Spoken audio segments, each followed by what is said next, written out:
I'm just going to briefly introduce myself and the project that I direct, and then I'll hand over for the main event. I'll hand over to Richard Smyth, who will introduce our three writers this evening. Richard Kerridge. My colleague Will Aberley said that Richard Kerridge's name badge looks like Rudyard Kipling, and it does indeed look like Rudyard Kipling, but this is in fact Richard Kerridge. So yeah. Miriam Darlington and yes, yeah, and Patrick Barkham. I believe the banana belongs to Patrick Barkham. Is that correct? Oh, okay, sorry about that. My name's Graham Huggan. I teach in the School of English at the University of Leeds. I'm also project leader for a 2-year project called Land Lines, which is about British nature writing. And what the project has been trying to do, in fact, this is pretty much the culminating event for this project, which has been running over the last couple of years. And what it's been trying to do is to trace a history of modern British nature writing. And we start with the work of Gilbert White in the late 18th century, and particularly with White's foundational work, The Natural History of Selborne, which I'm sure is a work that many of you are familiar with, and many of you will have read. And we end up in the present. We go right through to the present day. The basic aim of the project as well is to show that nature writing is not just recreational or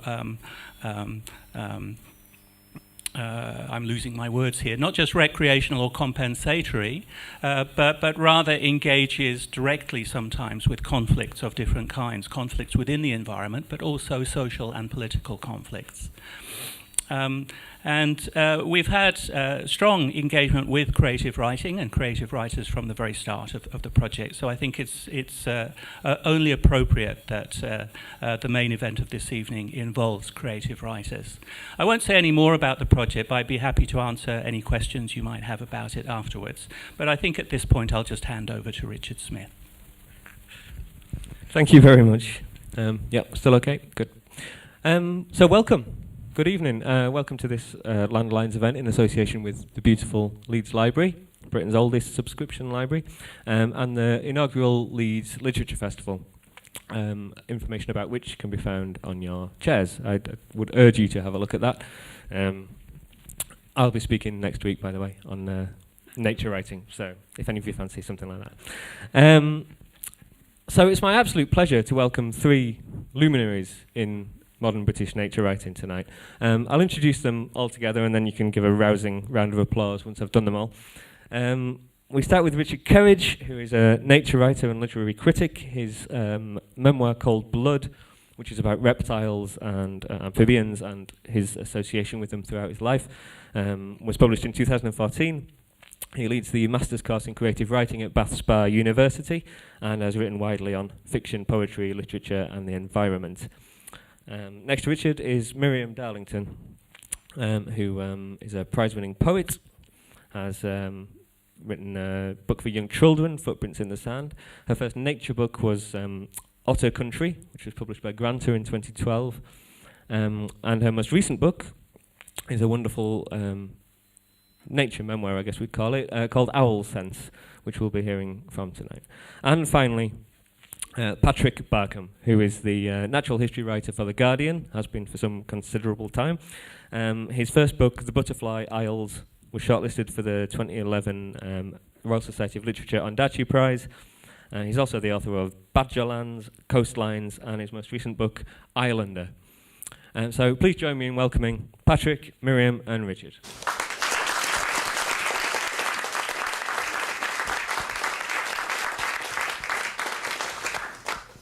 So we're going to have some readings and we're going to have some chat in between the readings, and we're hopefully going to get into a few issues surrounding nature writing, hopefully that you haven't all been discussing already today. And at the end we're going to throw these issues open to the floor and have a Q&A, which again hopefully will throw up some fascinating stuff. But we're going to begin with Richard and we're going to begin with a reading from Cold Blood. Thank you. Can you all hear me? Is it working? Good. I'm going to read 2 pieces from Cold Blood, which I think illustrate different aspects of that book, and particularly about the relationship between nature writing and memoir. And then I'm going to read a third piece, a short piece, which represents the most recent direction my writing is taking. And Cold Blood, as Richard just said, is about my lifelong fascination with the British reptiles and amphibians, which started when I was a little boy in South London. It was quite a common hobby for children to collect these animals and keep them in various aquaria and zinc baths in the garden, and places like that. And of course, these animals were handled very clumsily. So in some ways it was quite a cruel hobby, which I now feel queasy about. But at the same time, these animals entered my imagination. They became my personal poetry in a way, and that has not gone away. That's been true ever since. So the first piece I want to read is about the common toad. Toads, of course, are, in this warm weather we have now, beginning to emerge now from hibernation and may well be beginning to cross the roads and suffer casualties there. Thomas Pennant, the 18th century naturalist, described the toad as the most deformed and hideous of all animals. The body broad, the back flat and covered with a pimply, dusky hide. The belly large, swagging and swelling out. The legs short and its pace laboured and crawling, its retreat gloomy and filthy. In short, its general appearance is such as to strike one with disgust and horror. Pennant was rebuked for these words by another 19th century naturalist, Thomas Bell, in his wonderful History of British Reptiles, published in 1839. But Bell himself, determined to find in all wild creatures the evidence of a beneficent creation, can only call the common toad far from prepossessing.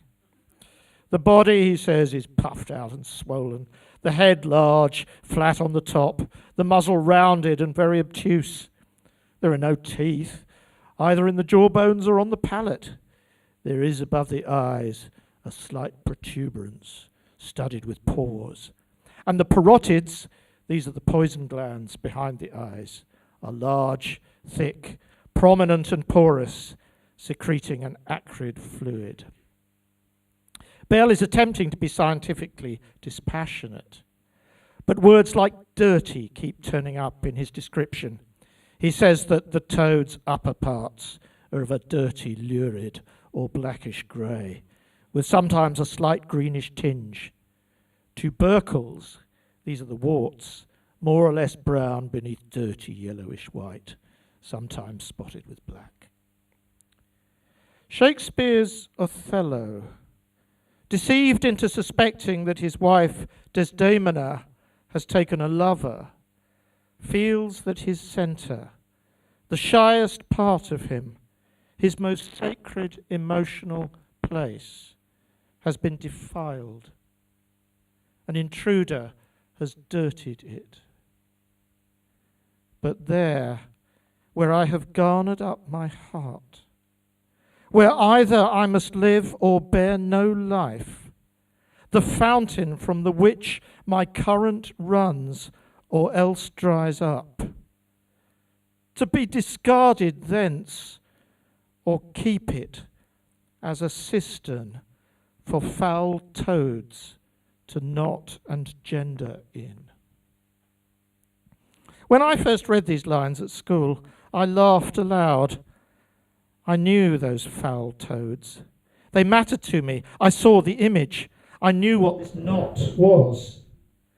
Male toads congregate in the ponds in spring, squeaking rapidly, heads just above water. Each is desperate to fix himself to a female's back. Hormones are surging, pheromones tugging. 5 or 6 males, squeaking in crescendo, converge on a female, grabbing at her from all sides. If a male is already on her, they try to force their heads in under him, to prize him off. He kicks at them and tries to steer the female away, but 3 or 4 rival males have already taken hold. The female is overweighted now, and the knot of toads rolls over like a ball. More males arrive, as many as 10, clasping on where they can, arching their backs and squeezing tighter. They grapple and strain. The water boils with their struggle. She is buried at the center. Often she drowns. They squeeze the breath out of her and stop her from surfacing for air. Males in these frenzies grab anything. Sometimes frogs are pulled in, even fish. Once I tried to save the female. I was in my 30s, teaching at a school in South London, and had taken a small group of students, 5 or 6 of them, aged 14 or 15, for a natural history ramble on a common that was popular with dog walkers, a bit of gorsey heath, a bit of woodland, and a golf course. Walks like this were one of the things we did on the afternoon reserved each week for general studies. There was a pond at the bottom of a grassy crater, and we scrambled and slid down the bank to see what life there might be among the brown reeds. Immediately, I heard male toads squeaking and pointed out a small group of them sitting on the pondweed. My students, hugging themselves in their coats, seemed unimpressed. "I've got mud on my trainers," said one. "And my tights. Oh, my mum will kill me, sir." "What's that over there?" said another. To one side of the pond, in deep water and dark weed, with the sandy bottom looking slightly bluish, was a rolling ball of toads. "What are they doing?" "Yeah, what are they doing, sir?" This was one of the boys. I explained. A burst of squeaking came from the toads, and the bowl rolled towards us. "Oh, God, sir, can't we do something?" "I think you ought to make them stop." "Yeah, sir." "All right." I grinned nervously. "All right, I'll try." Leaning out across the pond, I used a stick to maneuver the ball towards me. It bobbed in the water. My hands were shocked by the cold, but I got them under the ball and felt the softness of the struggling bodies. In response to my touch, the toads bound themselves tighter. I lifted the whole writhing mass from the water and tumbled it onto the grass in a tumult of squeaking. The ball had many voices. I expected it to come apart out of the water, but none of the males would let go. My students had all gathered round. God, look at them. A greenish male was on top of the ball, his glistening skin quivering. In his yellow gold eye, the black pupil had flattened into a line. It made him look sexually drowsy. His squeaks sounded tired and tinny, but went on. I tried to get my finger under his gripping arm to break the tension of his hold, but his arm was quite rigid. He gripped harder, his eyes disappearing under his cheeks with the effort. I was afraid of snapping his arm. "What are you doing?" At the top of the bank, a woman looked down at us. She looked about 40 and was wearing a long scarf, crinkly blonde hair. Beside her, a big dog, a lurcher, pulled at the lead. "I don't believe it," she said. "You're trying to stop them. Leave them alone. It's only natural." "No," I said, "no, I'm trying to save the female. There are too many males on her. They could drown her." "Really?" she said suspiciously.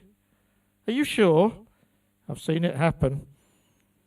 "It's true," piped up one of the students. "Oh," she said, "well, oh.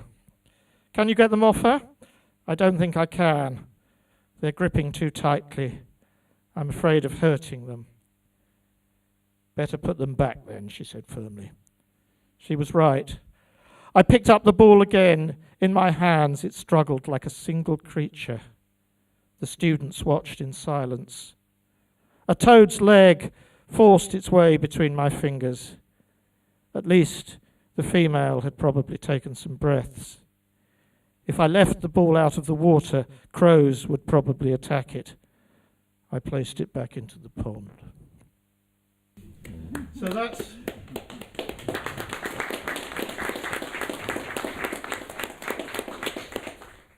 that's the first bit, which I suppose captures some of the way that being interested in wild nature often leads one to contemplate a sort of theatre of violence. So a couple of pages here just capture, I suppose, quite an important moment, as it now looks to me, though it didn't at the time.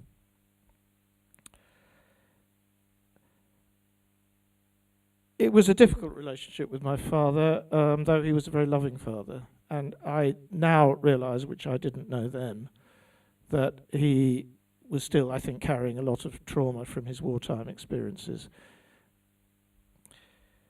In bed that night, through the wall, I heard him moaning. He often did. There was an accelerating series of sounds, rising to a shout and a gasp. Then there was muttering. I heard my mother soothe him. There, love, there. For a time, I thought these sounds were sex cries. But once, after they had been loud several times in the night, my mother said next morning, I expect you heard your father last night. He was dreaming they were shooting at him again. My father had been a tank gunner in France. In the weeks after D-Day, he was 21. His leg had been wounded by shrapnel. One summer, he had taken us to Normandy. The invasion beaches had museums. Photographs showed troops wading ashore, wounded soldiers in stretchers, tanks in the muddy lanes, earth showering as shells hit the ground. Real tanks were on display, and German beach defences. Tricolours, stars and stripes and Union Jacks were everywhere, and D-Day bookshops. There were racks of postcards. All this was interesting to me. I knew D-Day from my comics, though the Battle of Britain fascinated me more. What Dad wanted, though, was to hunt down exact places, corners of fields. A name on a signpost caught his attention. Bully-les-Mines. We were pinned down for 3 days there. I never knew the details of how he was wounded. My sister Anne said recently that something had been troubling her about this. He told me he was wounded during a brew, she said. That's all. He didn't say any more. And all this time I thought he meant that a shell landed while they were making a pot of tea. I had that image in my mind of Dad and the other men sitting on steps in a French town square drinking tea. His friend was killed next to him, and he got shrapnel in his leg. But now I wonder. They used the word brew for a battle, didn't they? Perhaps that's what he meant. I've had the wrong picture all this time. The village was ordinary, quiet, a church, a small cafe, men sitting outside. Beyond the village was a crossroads. Dad thought he remembered. Grassy verges, high hedges, wooden gate. It seemed featureless to me. I went with him into the field. In the corner was a rusty piece of farm machinery. Dad looked around. There were cowpats with flies running on them. He stood still. I spotted a ragged sheet of metal in the long grass near the farm machine and went over to lift it, hoping to find a European fire salamander, shiny black and blotched with yellow. To me, an almost mythical creature. In the yellow grass under the metal, there was nothing. But I saw a movement on the gatepost. A brown wall lizard ran down it. Another scurried into the grass. I waited, and the smiling head emerged from a crack in the concrete, the base of the fence post. Around its lips there were black and white markings, like checkers. Dad was standing in the middle of the field. "I think this is the place," he said, but he did not seem sure. The lizard, a male, ran halfway up the post and stopped, his tail quivering. A fly had settled a little further up. The lizard stared at it, head bobbing slightly, and then lunged, but the fly was gone. I half watched this, and half watched my father turning his head this way and that.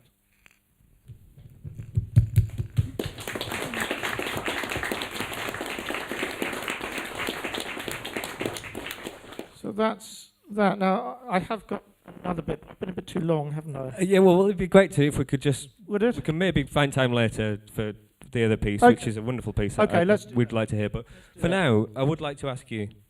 Are our mics all working fine now? Yep. I would like to ask you a bit about memoir and the Yes, idea of okay. memoir in natural history, Yeah. because in a sense, it's hard to imagine the tradition of natural history without it. In a sense, Gilbert White's Yes. work is a memoir, it's a personal experience. But something like your book and a great deal of modern nature writing is something a bit further on from that, isn't Yes. it?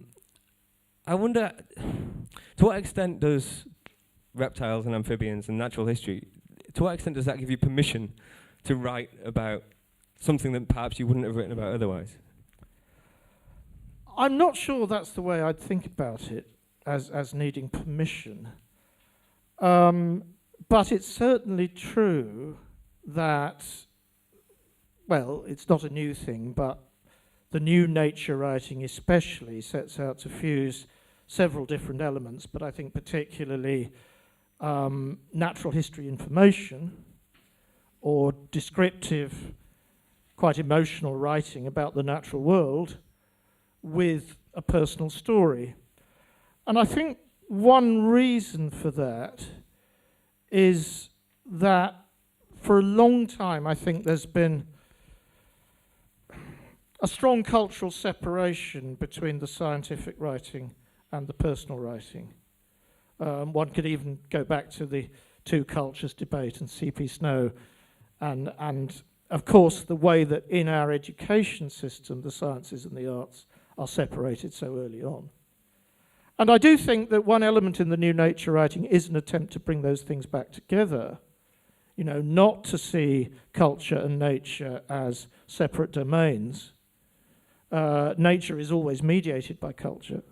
We can't encounter it directly without any sort of cultural intervention, though of course we can write in a very, in a sense, purely factual, informational way, and that's what a science book or a guidebook would do.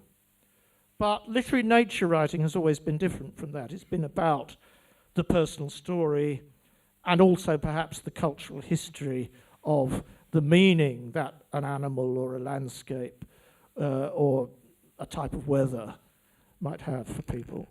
Yeah. I'm interested in your memoir specifically. Do you think... I'm very interested in the way in which these particular obsessions or fascinations take hold of us and why.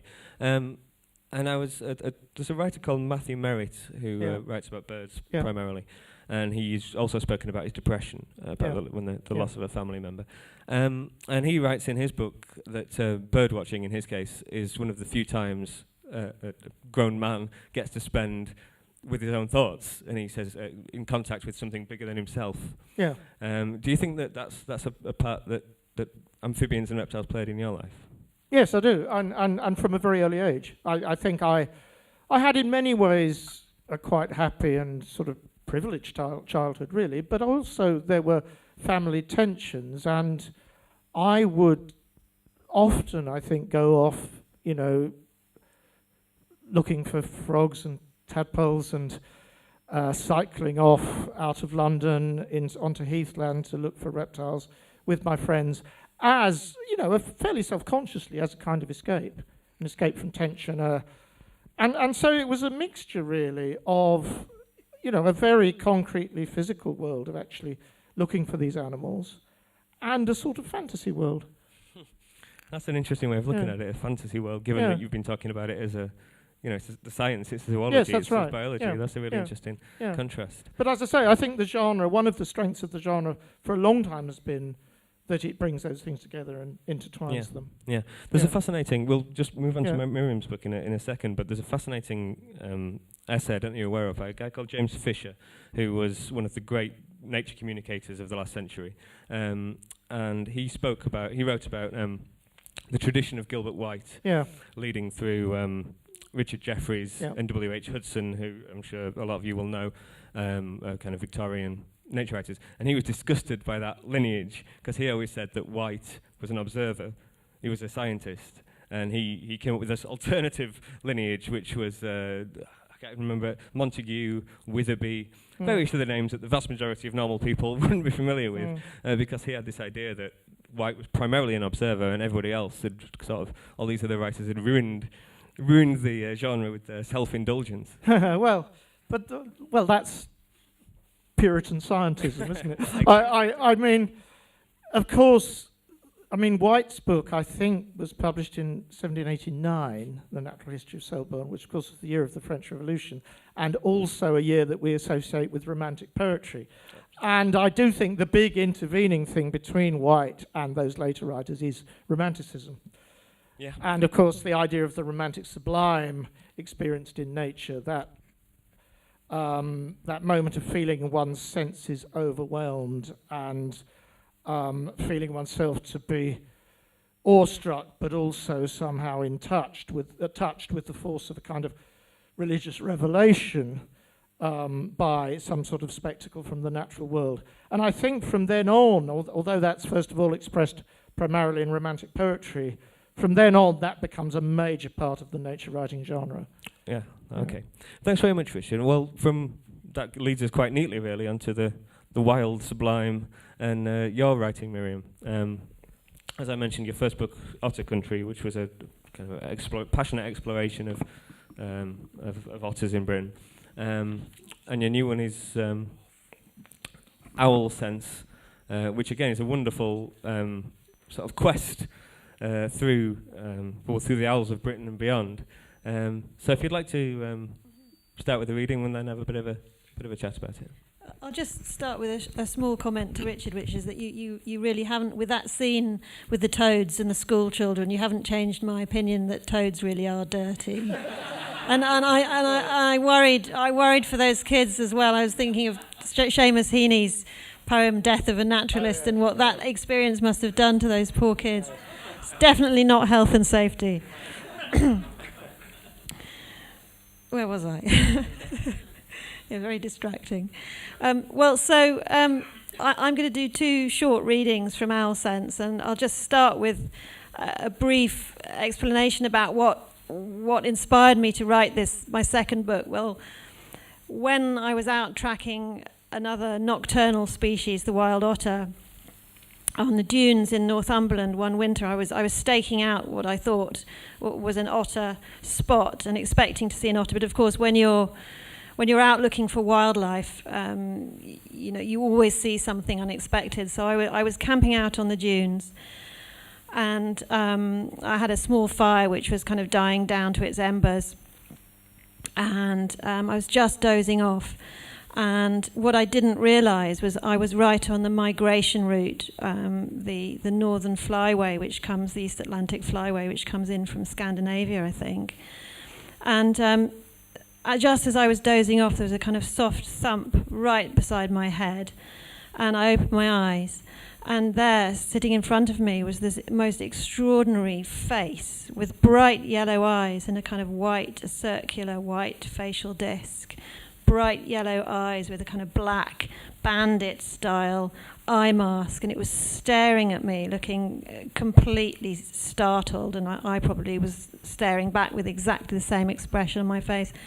And I thought, what on earth is this creature? I could tell it was an owl, but I didn't know what species of owl it was. It seemed ethereal. It wasn't a species that I'd seen before. I didn't know much about owls at that time. And I realised that this was the animal I wanted to write about next. So this owl kind of stayed for a few moments. Time stood still, and we stared into each other's eyes until it was kind of emblazoned at the back of my eyes. And then it flew off. And what I learnt later was that this was a short-eared owl. I rushed home and looked it up, and it was a short-eared owl, and it had probably migrated from somewhere in Scandinavia or across the eastern tundra. And it may never have seen humans before. These owls come from the far north, and they may not have encountered human beings at all. So it obviously didn't know what I was.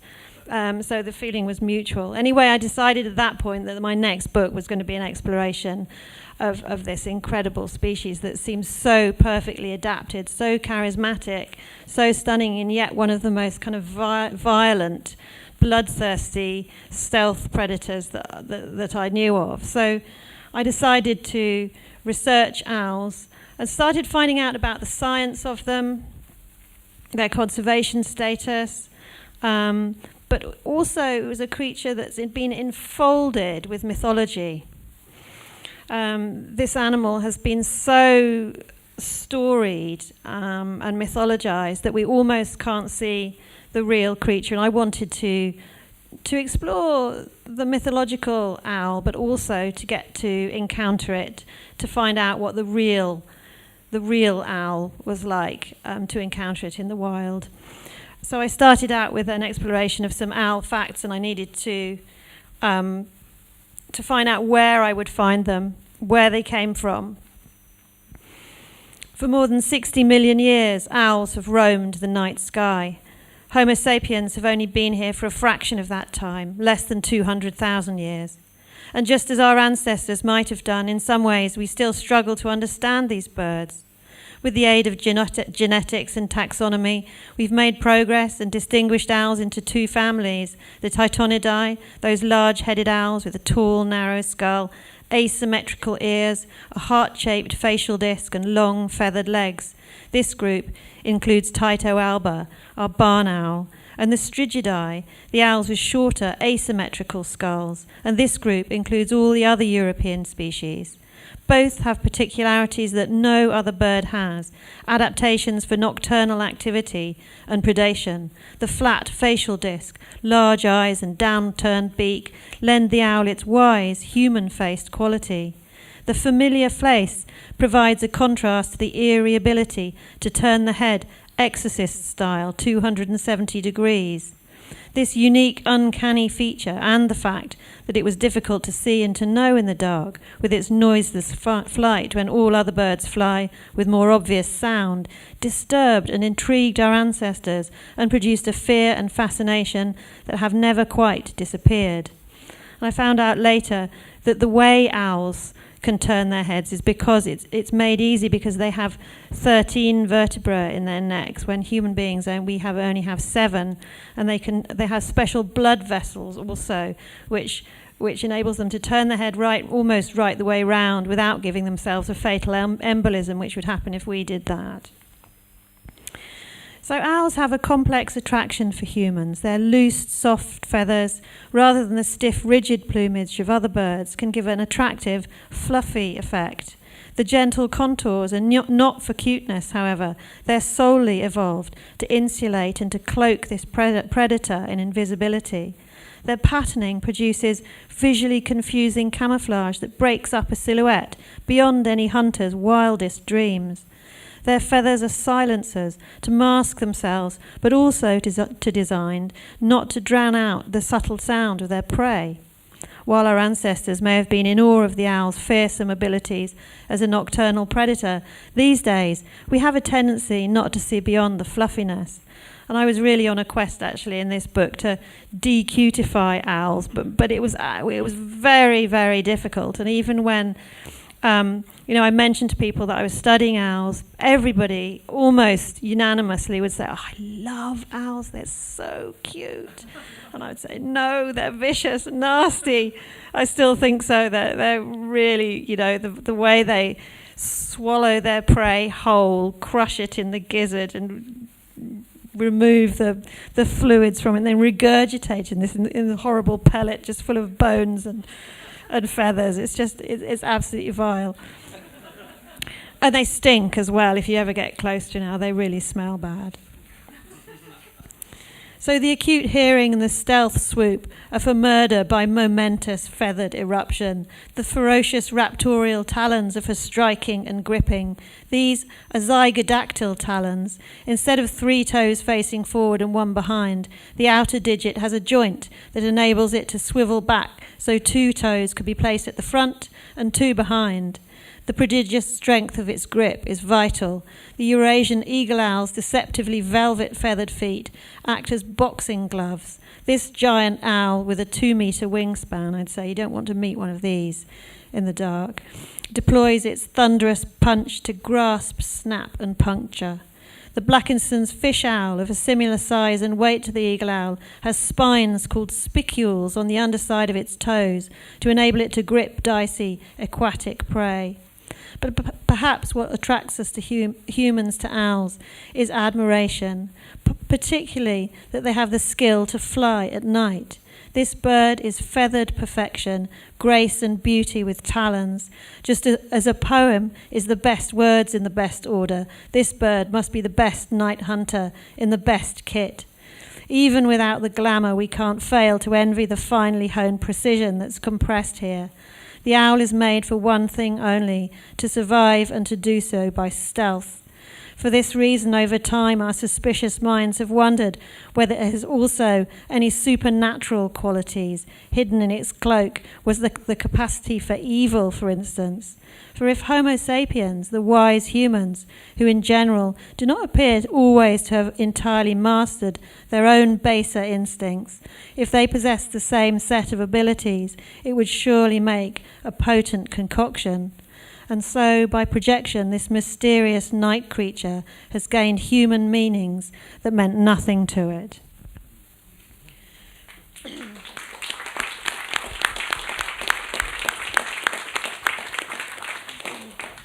So, in writing the book...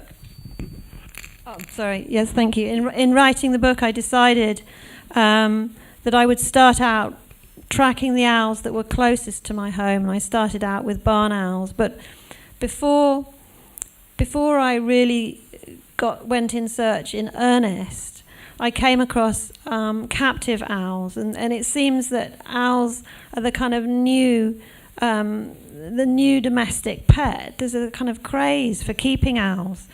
You've probably seen them in sanctuaries, and you can have owl experiences. Perhaps partly due to Harry Potter, but also falconry. Owls are kept and shown, and people can get close to them, which is fine. It's great to get close to such an unusually difficult to see wild creature. But I've still got quite mixed feelings about owls being kept in captivity.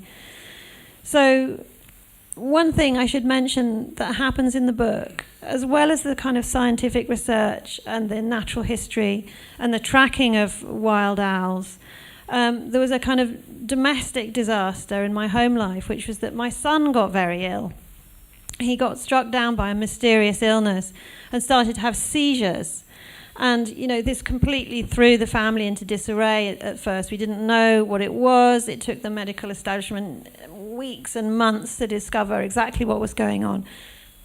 So it was a scary time for the family. And I thought, well, as a mother, either I can, stop my research, stay at home, look after the family, or I could take my son Benji out tracking and looking for birds, and particularly looking for wild owls. I could take him with me. Surely this will do him some good. And so it turned out that he was very interested to come with me, and he joined in. But this book isn't a nature cure, and we didn't find a cure for his illness. So he's still unwell. He still suffers from seizures. But at least the family now has adapted. But I decided to kind of fold this family drama into the book, because I felt that I could write the best story. I could write my best self, woman out alone in nature tracking owls. But I thought, well, it would be dishonest to do that with this kind of drama going on in the background. So I folded this into the story, and it became a kind of second thread of narrative. But I do think it benefited the book, that there's a kind of another mystery going on, as well as a mystery of the owls. And it also demonstrated to me that, you know, the wild isn't just out there, it's inside the human brain, and there's so little we know about what goes on inside the neurology of the human mind and the human brain. So that's all in the book as well. So there are two kind of parallel stories. I think it's a really good example, the book, of what Richard was saying about bringing together of that the hard science and the very sort of biorealism, if you like, of owl life and wildlife generally, and an element of memoir. It's interesting you say not nature cure. I don't know if you're deliberately referencing Richard Maybe's book, which is obviously one of the first, one of the best known examples of that sort of combining recovery from ill health with enjoyment of the outside world, which is now a huge mainstay of the genre, particularly at the moment. But what struck me when I was reading Owl Sense was not the bits about Benji, which were very effective, but they didn't strike me in that vein. What they reminded me of was Kathleen Jamie writing about the domestic and the everyday, and including that, it was like everyday obstacles. If you weren't the person living as you mentioned, living the perfect life, no hindrances, no responsibilities, pursuing owls. You were an ordinary person, if you don't mind me saying that. I think it's interesting. Robert Macfarlane has said about writing, about any sort of memoir or writing about the self, is that not just nature writing, is that we tend to write our best selves, or perhaps we have done historically. And I was definitely writing against that. And I think possibly as a woman writer as well, perhaps like Kathleen Jamie also, you know, we are very preoccupied with the close at hand, with what happens, you know, in the kitchen and on the school run. Unfortunately, I mean, it shouldn't be that way. There shouldn't be a polarity. But I think perhaps we write about these things a little bit more willingly and honestly. And I felt like writing this book that it was time for a bit of truth telling and honesty. And I think in this era of post-truth, there's a hunger for true stories. I mean, really, you know, getting to the nub of things. And so I wanted to include that as well. I felt it would be dishonest. It just didn't feel right to leave it out. Well, that's something that also applies, as you kind of mentioned, to your interpretation of the wild things themselves. Decutification is a great concept, particularly with owls. And I know you have a background in education. You've written for children. And one thing that comes across in your books, this one and Otter Country, is your passion, the passion that these very wild things inspire.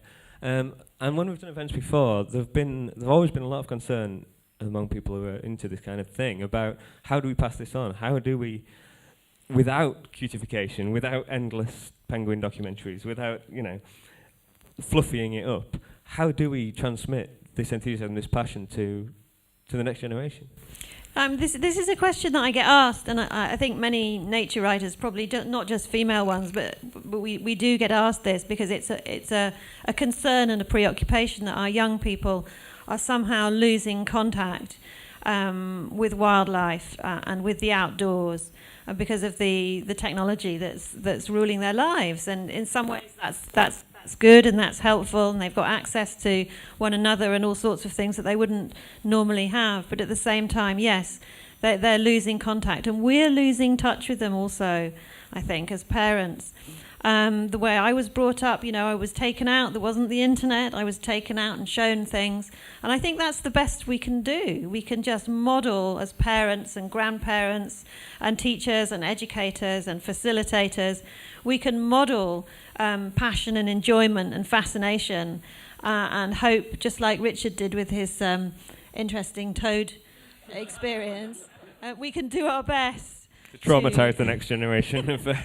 To show young people from a really young age. And this is an easy thing to do because small children are just full of natural wonder anyway, you know, and they're much closer to the ground than we are, and they don't mind falling over and getting a muddy face, you know, and the muddier the better. My son went to a Rudolf Steiner school. I mean, he's autistic, my son, I should mention as well, so That's another complication, but he went to a Rudolf Steiner school, and he had difficult social interactions, and their solution, which I always really admired, with when there were any incidents of bullying or difficulties with other kids, their solution was to get the children outside and get them to climb a tree together and kind of do some problem solving. And I went round to see, the tree house that they'd been organised to build together, and kind of looked up this tree, and it was a mature oak, and I couldn't actually see the tree house because it was so high up. But nobody ever got hurt. And the fact is that our playgrounds, our concrete playgrounds, our fenced areas that we put children in, are actually far more dangerous. My daughter, who went to the regular school, broke both wrists in the playground. My son never broke a thing, because the children, get to live on their wits. They get to problem solve. They get to work out their capacity and what they can do and what they can't do. And this is what we need. We need to let our children off the leash and model, what it is to be out in nature. Were you going to say something, Patrick? I was just going to chip in there, because Miriam talks about kind of nature mentors, the importance of adult mentors, which is absolutely key. And the other thing, which is your second point really, is free play in nature. I've been doing a lot of sort of thinking about it, because my next book's called Wild Child, and it's about children and nature. But it's this thing of so much activity. Nature's sort of now prescribed as a special treat, and it's somehow creating space for children to have autonomy and independence in nature, free play in nature, at a very young age, that then gives them, the key to the natural universe later in life. It's interesting what Richard was saying about is the youthful obsession being a slightly unhealthy one as regards the species. Well, Helen MacDonald's written very interestingly about this sort of feral, not that you're a feral child, but that sort of upbringing where you go bird's nesting or you go fishing out frogs out of ponds, and it's all, we can't do that now with good reason, but... I was going to say, part of our safety culture isn't only about being afraid to let our children go out on their own. It's also actually, paradoxically, the industry that has grown up around conserving nature. So that, for example, collecting these animals, as I did when I was young, would be illegal now. And in fact, some people argue that it's illegal even to look at a great-crested newt. Certainly if you're shining a torch at night, which is really the best way of seeing them. Because it could be interpreted as disturbing their habitat. Now, I don't think anyone's ever really been prosecuted for this, but still, one of the, I do sometimes wonder whether the love of nature, even in childhood, belonged to a rather specific historical moment, which I suppose was there, through most of the 20th century, really, up until the final couple of decades. And really, as with nature writing, it's something we now have to reinvent in a rather different form, rather than simply trying to find the old form of it. Okay. I disagree, actually. I don't think... I think... Yeah, I'm worried about the assertion that nature fascination for children is something that belonged to the bygone era. I think it must have all been there. It was written about perhaps in the 20th century, and there was a wonderful blossoming of children's literature and the Ladybird books, What to Look For in Winter and so on, which the publishing industry took on. But surely nature fascination is just innate. In children, and we do have, but I agree we have to re-engender you're right. it. I hope you're right. Well, this is something we can hopefully get onto when we open to questions. But for now, can we? Thank you very much, Miriam. We can perhaps move on to Patrick and Islander. If you'd like to maybe tell us a bit about that and give us a bit of a reading from it, and then we'll have a chat. Thank you. So Islander is an exploration of the human and non-human residents of small islands around Britain, and I travel from large small island to ever smaller island and tell quite different stories from each island I visit. And one of the great joys of our small islands is getting there. And so I'm going to read you a little bit about getting there. And this relates to Miriam's point about truth-telling and not sugarcoating things. And it's nothing about nature, so I apologise. It's not nature at all, this bit. But there is some nature in Ireland. I returned to the Salonian after stowing our car. Oh, so I should just say, this is on my way to the Isles of Scilly, and for this trip, for all the other trips, I went alone with my notepad in high seriousness, and got deep into the islands and stroked my chin. But for this one, it seemed too good opportunity not to take my family along for a family holiday. So I've got 3 young kids and my wife, and so this is embarking on a family holiday. Did you know that the Salonian had a flat bottom before? No. Who's been on the Salonian? Yeah, you see, you're all going to know what's going to happen. There's no tension here at all. I returned to the Salonian after stowing our car on the Penzance side street and step into the ominous first frame of an unfolding horror movie. It is pouring with rain and the ship lurches at anchor. I find my little archipelago strung out on seating in the prow, staring at the TV, miles from any ventilation. Ted, previous seafaring experience, none, is rampaging through Baby Bell cheeses and a punnet of strawberries. Esme, previous seafaring experience, a boat trip across the Norfolk harbour to see some seals, during which she clung to me and cried for mummy, is scoffing muffins. So is her twin Millie, who at least tolerated the seal watching trip. The ship's lounge smells of coffee, cheese and warm dog. The children should be sat by a window or outside, but all the other seats are taken and the kids have peeled off their wet weather gear. It isn't going to be easy to get them on deck if required. This won't end well. I checked the forecast the previous night. Wind near gale force 7, sea rough, very rough at times. I phoned Helen and Viv, in whose chalet we were staying for an Easter holiday. I'm so sorry, you're not going to have a very good crossing, says Helen, as if psychic. I seek reassurance from the ferry booth attendant at Penzance Harbour. It's been worse, she says, in a soothing manner of a doctor to a patient with a terrible illness. I'm sorry, repeats the woman in the Salonian's cafe when I hurry there to better prepare my offspring for the coming ordeal. The cafe doesn't stock those little elasticated wristbands that supposedly dispel all seasickness. We're not completely unprepared. We've taken conventional seasickness tablets. We also have Nanny and Grandad, my wife Lisa's mum Jan, and her husband Rob to lend a hand. It is as impossible to assess if someone will prove a capable seafarer as it is to guess if they can roll their tongue, but I like the look of Rob today. He's quietly confident and remembers a rough ferry when he stayed up drinking all night while everyone else was sick. Perhaps it will all be okay. We rock away from the old stone jetty on our 28-mile cruise across one of Britain's roughest patches of water.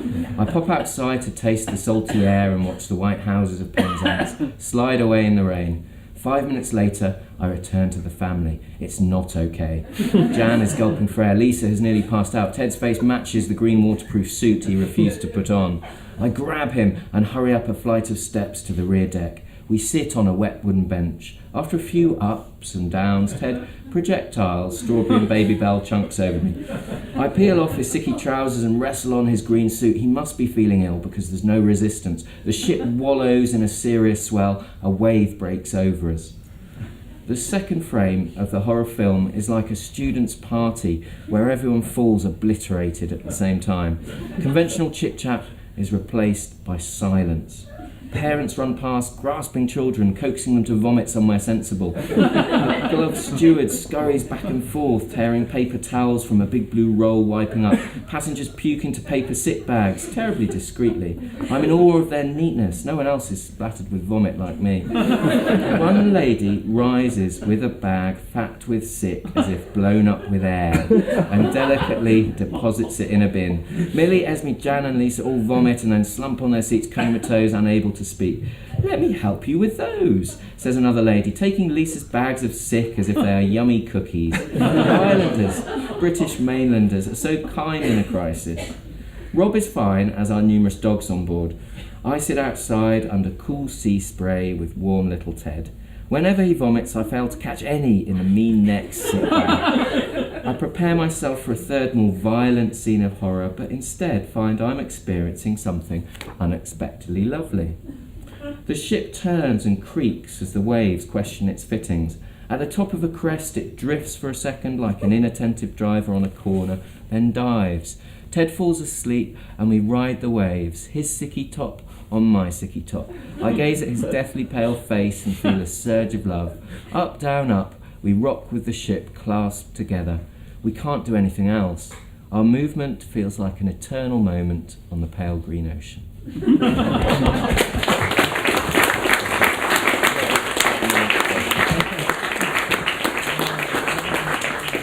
Well, I'm very glad you chose that section, actually. No, really, because I want you to answer the accusation that's been levelled at you that you are that rare thing, a nature writer with a sense of humour, which was from a review.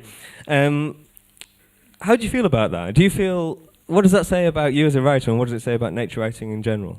Yeah, we were talking about this earlier today, actually, at the Land Lines conference, and I was saying it's like the fifth or the sixth kind of magic ingredient of a good piece of nature writing, and there isn't much of it, is there? And nature writing's justifiably been sort of had fun poked at it for its kind of purple prose and over seriousness. But I mean, Richard in Cold Blood kind of reveals like the inherent comedy of the toad and the frog as well, and there is, it's not just our own sort of humour, there's humour, isn't there, in the natural world and in the world of owls as well, and so I do think we've perhaps not, I mean, nature writers have tapped every blimmin' species now, haven't we? I mean, so but maybe we haven't got to the humour of some of our funnier animals and insects, and the strangeness of our relationships with them, of course, and quite a few have explored the sort of quirkiness of our relationships with them, and the funny intimacy that we can have with different animals. But hopefully that's something that we'll see a bit more of. Yeah.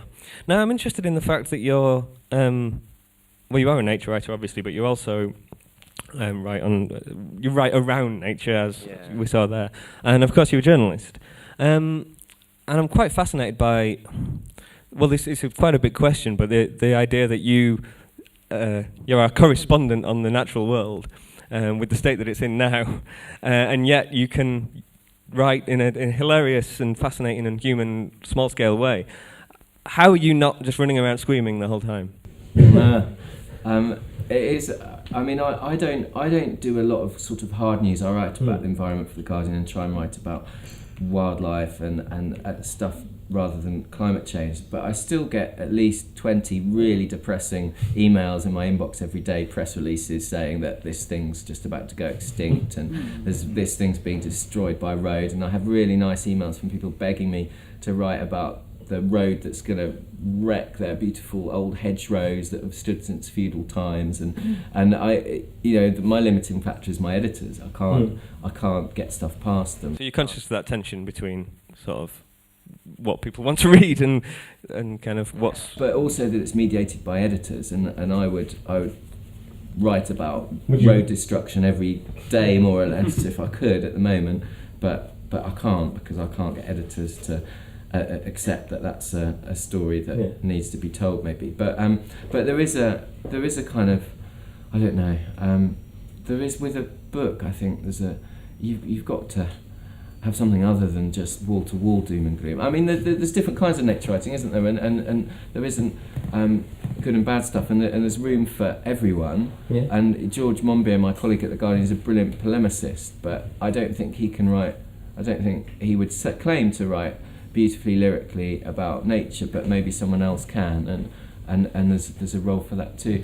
I've just interviewed David Attenborough, and I'm trying to do quite a big profile on him, and it's quite hard to write about Attenborough because without it being a hagiography, because he's so revered. But that question's constantly put to him, isn't it? Like, is it enough just to have like a little kind of moral at the end of your glorious blue chip series, or should there be more environmental messaging throughout? Yeah. And should you be showing people and nature as well as just the glories of nature? Yeah. And he tends to give the same answer, but that animals are intrinsically interesting, and there's validity in telling the story of their biology and their relationships, and not everything has to be about us as well. And and he has obviously got much more environmental, but I guess the same thing could be said about lots of nature writing. Why aren't they banging away? But I would say with this one with Islander, I feel it is there is a sort of quite a strong message in there about the need to arrange societies on a human scale. I really found our small islands. Alistair McIntosh, the author of Soil and Soul, talks about egg being a pattern and an example for the mainland, and I really believe that our small islands are this for us and a source of inspiration for us, and actually showing us how to live much more lightly on the earth and much more sustainably. And certainly somewhere like Egg is doing that very literally with renewable energy grids and affordable housing and all that stuff. So I do think I don't want to be beating you over the head with my environmental message, because I could do that in my journalism almost every day. So it's a bit of right relief. Well, it's interesting because you kind of apologise. You apologise for it not being about nature. But as you show in a lot of your writing, as in fact most nature writers do, it's never just about nature. There's always a lot more to write about, because it's, when you read the blurb on the back and it mentions that there's wonderful nature writing, and then you're 3 pages into an explanation of blockchain and Bitcoin, and it's fascinating, but you're slightly thrown if you're used to a lot of contemporary nature writing.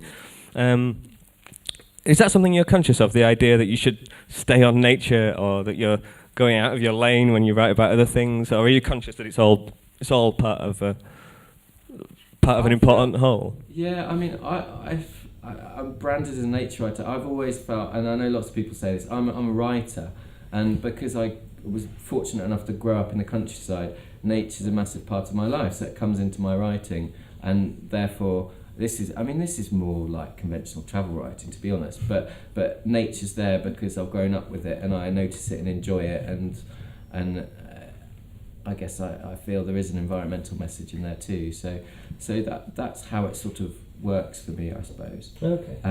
But I mean, to be honest, in answer to your question, I would quite like to write some other things, but it probably is important that I try and write a little bit around where people know me, and Well, that's an unfortunate thing in some ways, isn't it? That you're sort of tied to a. Yeah, I don't feel trapped by it yet, but maybe I will later. Yeah.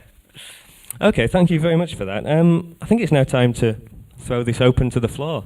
Before we do, I'd just like to draw your attention to the paperwork that we've left on your seats. I've already mentioned the Leeds Literary Festival, which is ongoing and has loads of fantastic events, so please do take a look at the brochure there. You'll also find a small, tasteful Otter card, 2 in fact each. One is for you to keep, and the other is for you to give to us. If you'd like to write on the front where it says, I have been inspired to, something along those lines, please do write something on there and let us know how you feel about tonight, what it's made you think, what feedback you have for us, and leave it with us at the end. That would be fantastic. Do we have anywhere in particular that we're leaving them, or just... We'll collect them next to the bookstall, which is through there, by the way. I should also add, all our panellists' wonderful books are available to buy through there afterwards. So let's see what we've got. Who has a question? Should just add, quick reminder, the best questions are short and end with a question mark. Oh, very strict. Always strict, isn't it? Yes, here. We've already touched a little bit on nature and the way children connect with it very naturally. Not all children connect in a way that involves them going and opening a non-fiction book, but for a lot of people, their first encounter with written nature is in a story, in a fictional context. So I was wondering, for each of you, what were the fiction books that opened your eyes? That's a great question. Which fiction books opened your eyes to nature when you were young? Who'd like to start?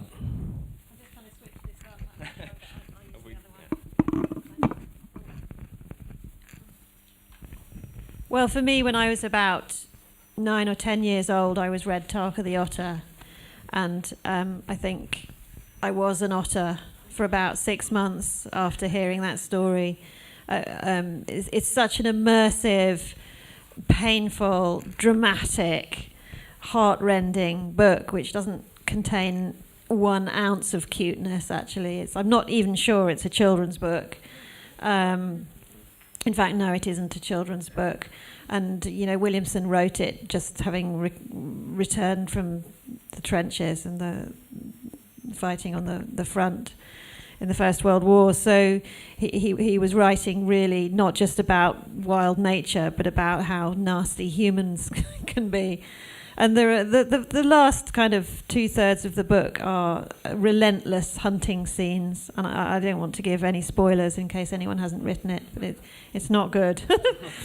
And so, I don't think I ever recovered from that. It was life-changing. And after that, I went in search of wild otters and, of course, didn't find any.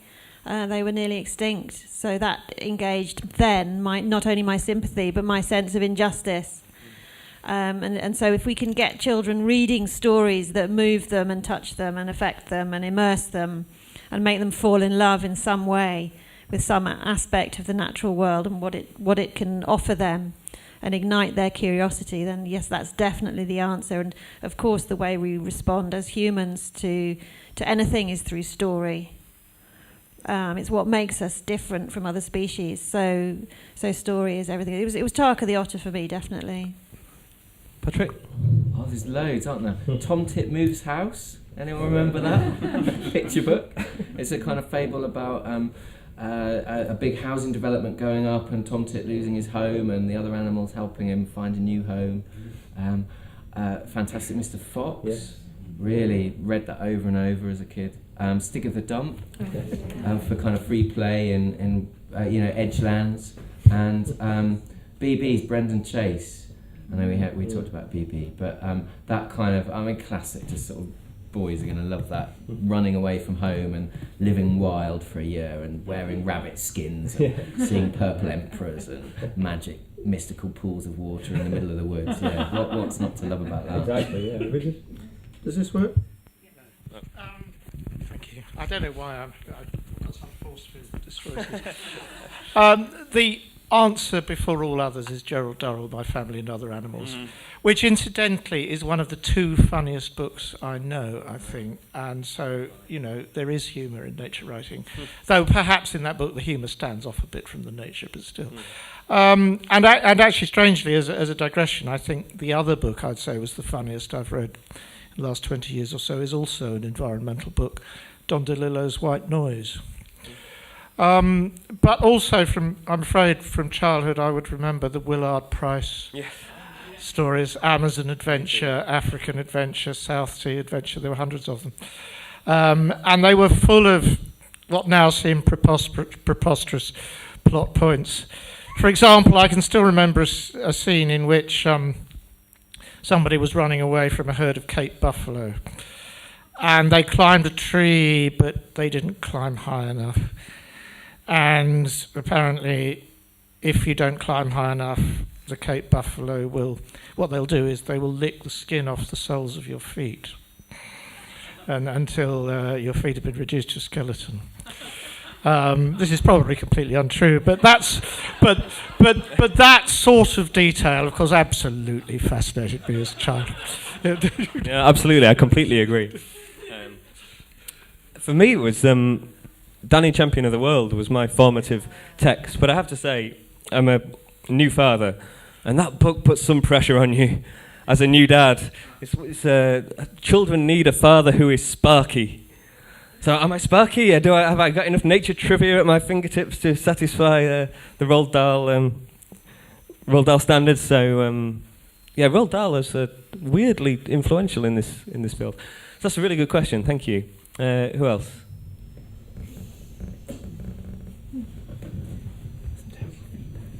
Over there. Quick one on ownership, really. I think one of the things we talk about in nature at the moment is ownership. How many things you can't do. So as a wild swimmer, I'm not allowed to swim in a whole load of rivers. Yeah. As a walker, I'm not allowed to walk over a certain amount of moors. And is that one of the issues around nature, is that too many people own it and too few people are allowed to go? Yeah, so ownership, and the ownership of land, the ownership of water, the ownership of wild places.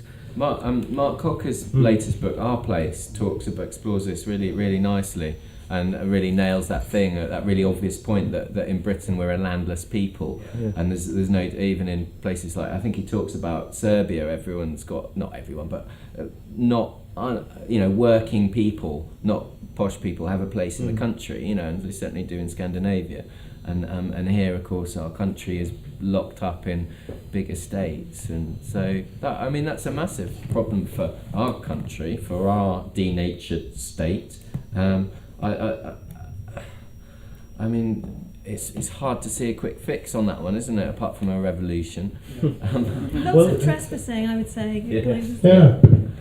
I would say certainly when I was writing my otter book, and it might be something to do with rivers, because I was by and in a lot of rivers, that a lot of trespassing and just ignoring the signs and then pretending that I was a bit lost if anyone confronted me, but I often didn't get challenged, and I found also having a really, really expensive pair of binoculars helped. People, I would get stopped by rangers, and they would see my binoculars, which is the most expensive item I ever bought, apart from my car and my house. And they'd see my binoculars and instantly treat me as if I was someone important.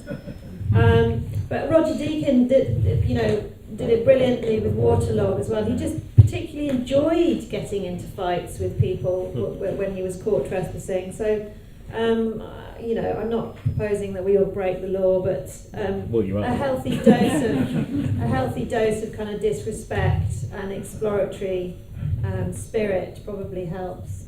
Yes, George Orwell, in his famous and wonderful essay, Some Thoughts on the Common Toad, said, he's writing about the first signs of spring in wartime London in, I think, 1944, and he says one of the great things about nature is that it is free for everybody.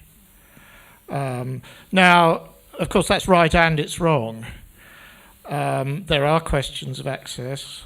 I suppose the first great age of recreational nature loving was in the 40s and 50s after the Second World War, when lots of people had cars for the first time, lots of popular nature books of the kind of this is how to go and find it sort came out, like those Ladybird books and so on. And at the same time, of course, paradoxically, there is an anxiety about this very thing, that too many people are crowding all over it, there's too much tourism, it's doing damage. I don't know really what we do about that contradiction, except acknowledge it and try as hard as we can to satisfy both sides of that argument, to have a sense of common ownership. I think in that immediate post-war period, that idea of nature as part of the common popular inheritance that should be free to all was very much in tune with the first Labour government and the introduction of the National Health Service. That phrase, free to all, conjures that up, doesn't it? And perhaps we have lost sight of that, rather, that sense of it. Although, I don't know, programmes like Springwatch, I think, have that spirit still. I've got an idea. I've got a plan. One of the silver linings of Brexit is the fact that we get to ditch the common agricultural policy, and Gove's idea of public money for public goods is a really good principle. The devil's in the detail, of course. But one thing that has already been suggested is that one of those public goods would be public access, and that farmers would be paid for enhancing public access on their land, and you'd have the nature strips down the sides of the fields, but they would come with public access. Hopefully, dog owners, hopefully without dog access, but just public access. And so if farmers were paid, because farmers do have issues with bad trespasses, like there's a lot of hare coursing going on at the moment and that kind of thing. So you can see why there's still a kind of get off my land tendency. But landowners, farmers, paid to enhance public access, we could definitely help you out. But the waterways are a big issue that need to be tackled, aren't they? Anglers own half of them. Can I, just following on to that, and on that, just to speak up for Britain, actually, if you spend time in other countries around us, we have spectacular access to the countryside. There are no footpaths in Ireland. So just to defend this country and use them more, because look at any ordnance survey map of any piece of countryside in this country, the access we have is spectacular. We have a privilege that lots of other European countries. A hard-won privilege as well over the years. Yeah, I think land ownership is a really interesting instance of where, I mean, it comes up very strongly in Mark Cocker's book that Patrick mentioned, Our Place. This idea that once you start tinkering with even small issues of land ownership, you just kind of led very quickly to some quite radical conclusions, which is a very difficult thing for a lot of people in environmental stewardship to think about. I can't remember where I read this, but it was very recently. Someone was saying about an expert on hedgehogs who was asked, how do we hold... Hugh Warwick? I can't remember.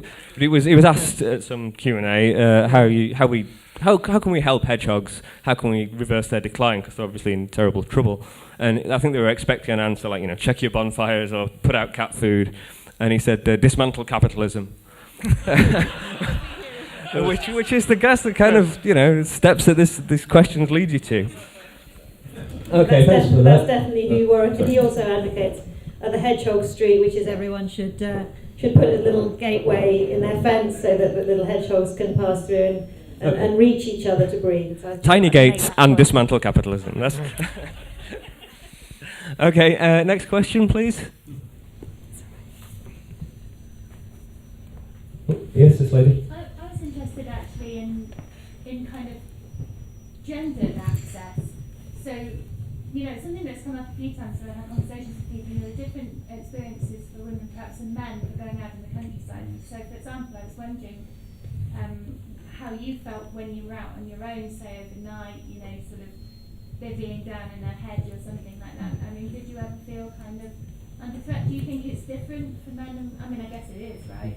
So I just wondered how kind of we might speak about that kind of access. Just so everyone can hear that, we're asking about women's access to the outdoors, to wild places, in contrast to those of men.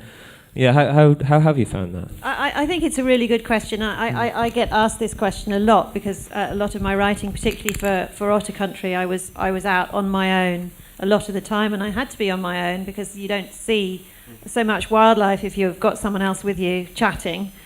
Yes, I almost always felt nervous about it, going out as a woman on my own, but I just did it anyway, because actually the statistics show that if you're going to feel threatened or be attacked, then it's going to be much more likely to be in a town or city or your own street than up a mountain or in the middle of a forest.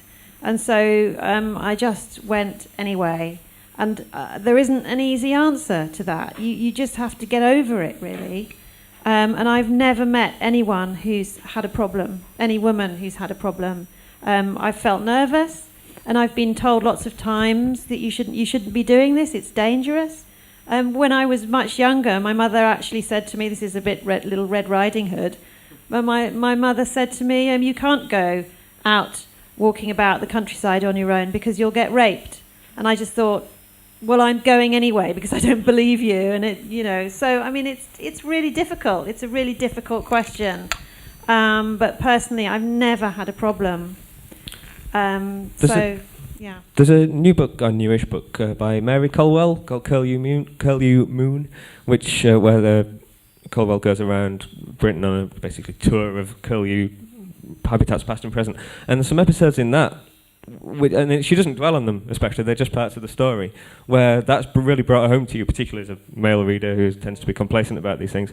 When she's lodging with complete strangers, and there's at one point where she's arranged to stay with this couple in Ireland, and she goes to the cafe to meet them, and they don't seem to turn up. And then eventually this chap gets up in the corner and says, "Are you Mary Colwell? I was watching you to check you weren't dodgy." And she says, "Where's your wife?" And he says, "She's left me, come on." And she endures this extremely uncomfortable, intense night in this remote Irish, and nothing bad happens, thank God. But it's a really revealing, eye-opening little passage, and again, something that perhaps a lot of male readers don't think about. Well, I think, but she was inside somebody's house at that point when that happened. So I think we're more talking. I mean, one can use one's wits about that situation and get into tricky scenarios, particularly if you're trapped inside someone's house. But I think we're talking about the fact that many women don't go bird watching on their own because they're nervous about being out and about on their own. But there are also issues of, authority and knowledge and know-how and strength that women just need to be brought up from a young age to trust themselves and be confident and so on. And this is just something that's going to take time, but it needs to happen. And it's about education, I think, probably. Thanks, that's a great question. We've got time for a couple more, I think. Yes, please. Yeah, wonder how you feel about the relationship between nature writing and technology. Miriam, you mentioned this a little bit, but I mean, there are many animals that most of us are not going to see anywhere other than on a TV screen. There's much more nature writing on the internet than there is in books. What's your own sense of that, as nature writers, of that relationship? How do you yourselves use technology, and what's the relationship between your writing and other media forms? So how do we feel about nature and technology, and how has that affected how you experience nature and how you write about nature?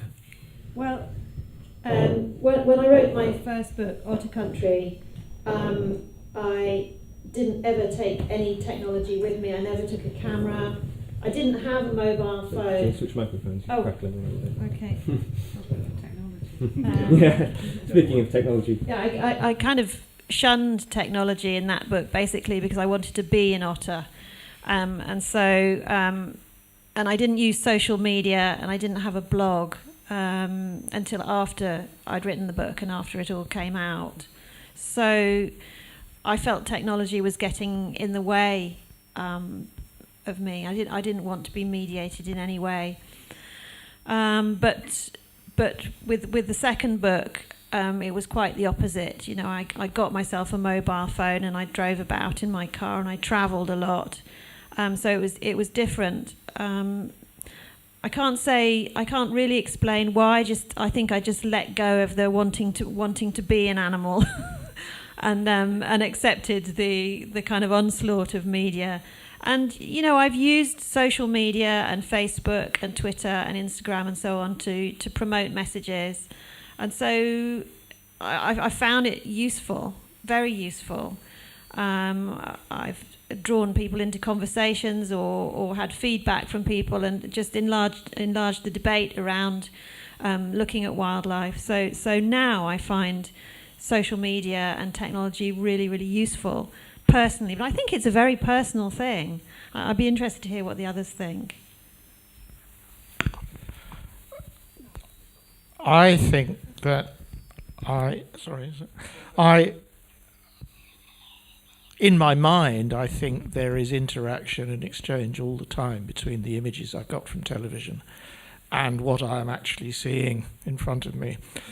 I think that television wildlife documentaries have become part of our collective cultural imagination. I feel I have a strangely intimate and familiar, and yet of course not intimate because completely intangible, relationship with certain landscapes because I've seen them so much in wildlife programs on television. And I'm trying now, although it's a relatively recent thing, I'm trying to bring this into my own writing, which I think is a bit more possible for me now because I'm beginning to intertwine fiction and non-fiction. And so I'm interested in writing little stories about people going out nature watching and having various kinds of adventures. And actually mobile phones seem to feature quite a lot in those stories. I didn't plan this, it just seemed naturally to happen. And now this is a bit of a trailer, I'm now trying to write a story which is a bit of a futuristic story really, but David Attenborough appears as a character in it. So in that sense, I think the relationship is thoroughly promiscuous. Patrick? I'm sorry, I don't have a really very positive answer to this one, in that I don't like technology. It doesn't inform my view on things. I mean, I really admire wildlife telly and I enjoy it, but I don't watch an awful lot of it, to be honest. And Twitter I use as a research tool, but to be honest, it makes me always makes me feel worse than I did before I went on it, through a combination of different reasons. And if I was on it all the time, I wouldn't feel very well. But I know lots of slightly younger people use it in a really positive way and use it to ID things, and it's a way, particularly for teenagers, to connect with the wildlife community. When if you're a wildlife loving teenager, you're about a 1%. You're a real minority, and so social media is really useful for wildlife loving teenagers to find soulmates. So I don't discount it, but for me personally, no, less technology the better in my life. So often used as a sort of shorthand. Mics with terrible feedback. Apologies. It's kind of a shorthand in a lot of modern nature writing, I think, for this damaging modernity. So many modern nature writers will talk about, will not use a mobile phone. You know, Philip Hoare tends to talk about. Liptrot's very good though, isn't she? Yes, writing that's about true, technology and nature. Yeah, Amy Liptrot is a very good on this. But I often find it's a little bit lazily. No good will come of this. You know, I use a wind-up watch made of wood. I think there is a more balanced, as we've heard, there is a more nuanced take to be had on that. It's a great question. Time for one more, I think. This chap. Patrick mentioned it briefly there and also talked about it earlier. I wonder if you could all just say something about how publishing industry might have shaped, or what your personal experiences of how agents and editors might have nudged the genre of contemporary nature writing and what role they play in. Okay, yeah. You're asking three writers to speak freely about their publishers and editors. We've only got 5 minutes, so yeah. So yeah, how has publishing, editors, how has that all shaped nature writing as you see it and as you've experienced it? I'll just dive in because I just had a thought. When I started out writing my first book, Otter Country, there weren't any women nature writers, really. There was Kathleen Jamie, and there were probably plenty of other women nature writers, but they weren't known or prominent, or possibly not even being published. And I noticed this, I didn't have any mentors apart from Jamie, who I admire hugely, and what a great role model for writing, for brilliant writing. Hard to live up to. And now, we were talking about it earlier, it's possibly 50-50. So the market, the publishers have cottoned onto this. And so I think that nature writing is changing a little because there are so many different writers out there. It's not just the kind of canon, which was, let's face it, a bit of a boys' club before, with the Richard Mabey, Robert Macfarlane, Mark Cocker sort of club, and it's diversifying slowly, which is really nice because we're starting to hear more voices. And what we need now is more young people and more ethnic diversity in terms of the voices we're hearing. And also we were talking earlier about hearing voices from different countries translated into the English language. That would be really nice. What about any nature writing coming out of India and the Far East? That's not being published at the moment, and we're all a bit mystified as to why, because there must be that kind of writing in other countries, but we're not hearing it. So I think publishing is driving change, but it's quite slow. And women nature writing has only been in the last 10 years. That's been a nice kind of birthing of that. But that's relatively new. How about you, Patrick? What's been your experience? I've kind of said this to the guys earlier in the Land Lines conference, but people kind of go to you, there's a boom in nature writing, isn't there? As if you're sitting on a pile of gold coins, and it's like there's a lot of books being published, and I do think it's driven partly by the industry loving the beautiful books and the kind of greenery and the covers and the section looks nice and they look nice on a table and I do think and yet, you know, there's one kind of big breakout book every year, but most of us, our sales are extremely modest and we're living in poverty, and I have a patch on my knee to prove it. I think publishers are probably reigning in the kind of doom and gloom. I think most nature writers would be writing a bit more gloomy books.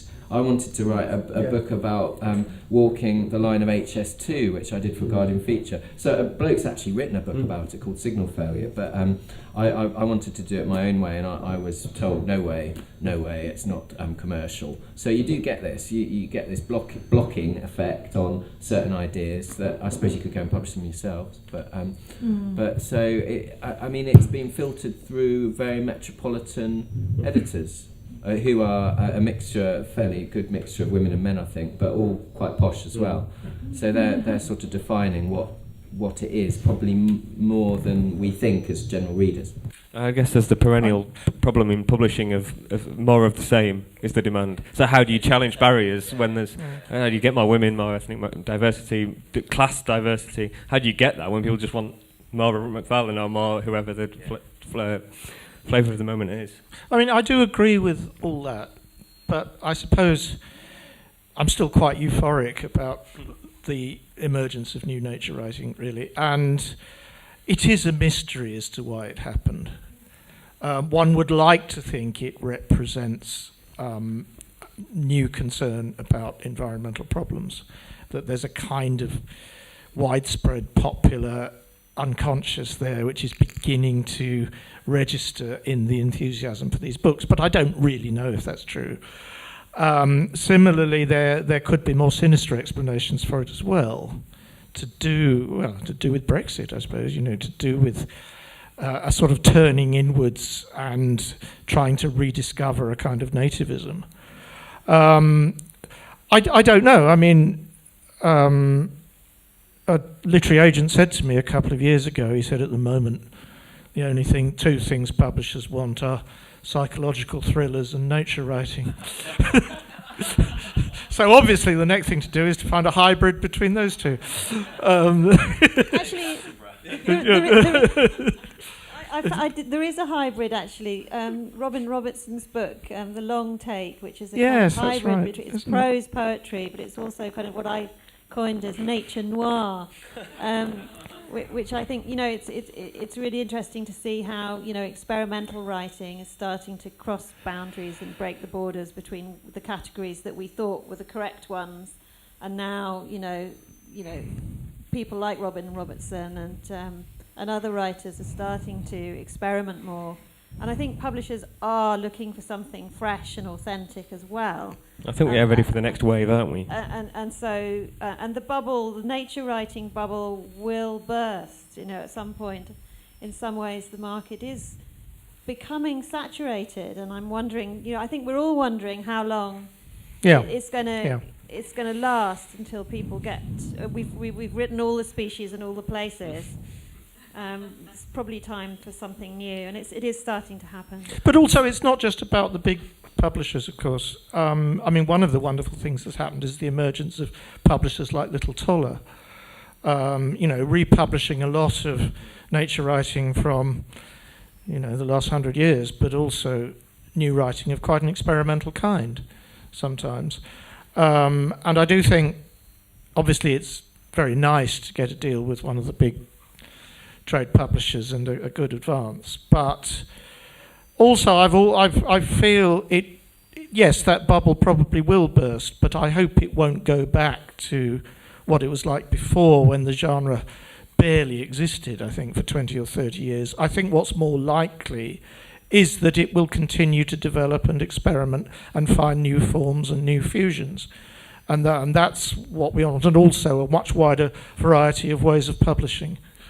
Well, on that positive note, we'll wind up. So thank you very much for that. Thank you for all your great questions. So thanks once again to Richard Kerridge, Miriam Darlington, Patrick Barkham. It's been fantastic. Thanks again to the Leeds Library for hosting us. It's been wonderful. Thanks to the Leeds Literature Festival for co-hosting this event. And thank you all for coming. I hope you've enjoyed it. Thank you.